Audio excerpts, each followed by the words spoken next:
Friends, ఈరోజు నేను వాక్కాయ పచ్చడి ఎలా తయారు చేయాలో చూపిస్తాను. వాక్కాయలు అంటే గుర్తుందా ఫ్రెండ్స్? వీటినే మనం చెర్రీస్గా కూడా చేస్తారు, స్వీట్ చెర్రీస్గా. నేను సీడ్స్ అన్నీ తీసేసి కడుక్కొని ఈ విధంగా పెట్టుకున్నాను. దానికి కాను ఒక 15 ఎండుమిరపకాయలు తీసుకున్నాను. అట్లానే కొంచెం ఒక హాఫ్ స్పూన్ మెంతులు, కరివేపాకు. ఇది వచ్చేసి మనం కిచిడీలోకి వాడే సాయి మినప్పప్పు, ఇంగువ. ఫస్ట్ ఆఫ్ ఆల్ ఒక బాండీ పెట్టేసుకొని తగినంత నూనె వేసుకొని ఫస్ట్ ఎండుమిరపకాయలు సపరేట్గా వేయించేసుకోవాలి. ఈ విధంగా వేగుతున్నప్పుడు ఈ మెంతుల్ని కాస్త మనం ఆ ఎండుమిరపకాయల్లో వేసుకొని మాడకుండా వెంటనే తిప్పుతా దూరగా వేయించేసుకోవాలి. ఆ తర్వాత సాయి మినప్పప్పును కూడా వేసేసుకోవాలి. వంకాయ పచ్చడి అనేది చాలా సింపుల్ అండి. పాతకాలం మన అమ్మమ్మలు చేసే పచ్చడి చాలా మంచిదండి. ఇది విటమిన్ ఎక్కువ ఉంటుంది.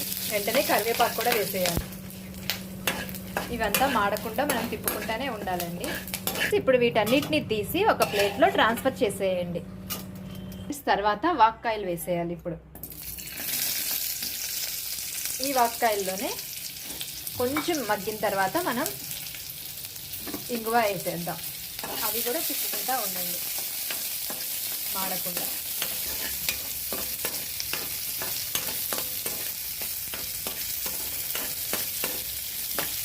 ఇప్పుడు ఇంగువ వేస్తున్నానండి. ఇంగువ వేయటం వల్ల ఈ వాక్కాయ పచ్చడికి చాలా మంచి టేస్ట్ వచ్చింది, ఫ్లేవర్ వచ్చింది. ఇది కొంచెం పుల్లగా ఉండింది కదండి, అది మొత్తం మనకి బాడీకి ఏమీ చేయకుండా, అంటే కొంచెం ఉబ్బరం అలాంటిది, గ్యాస్ అదేమీ లేకుండా చేసిద్దండి.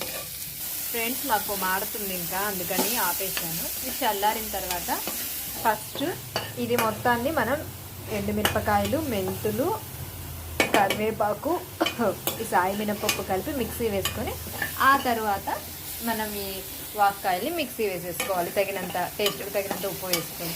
ఫ్రెండ్స్, ఇప్పుడు ఇంతవరకు మనం మిక్సీ వేసేసుకుందాము. ఫ్రెండ్స్ చూడండి, నేను కచ్చాబచ్చిగా ఎండుమిరపకాయలు అవి మిక్సీ వేసేసి ఇప్పుడు వాక్కాయలు కళ్ళుప్పు వేస్తున్నాను. మొత్తం గ్రైండ్ చేసుకుంటాను. ఫ్రెండ్స్, ఇంతేనండి. ఎంతో టేస్టీ అయిన పాతకాలం అమ్మమ్మల నాటి వాక్కాయ పచ్చడి చాలా టేస్ట్గా ఉందండి. నేను ఏమీ తాలింపేయట్లా. మా వాళ్ళు పాతకాలంలో ఎలా చేస్తారో సేమ్ అంతే వేసానండి. కాకపోతే కొంచెం ఎండుమిరపకాయలు ఎక్కువ పట్టడం వల్ల బాగా స్పైసీగా ఉందండి.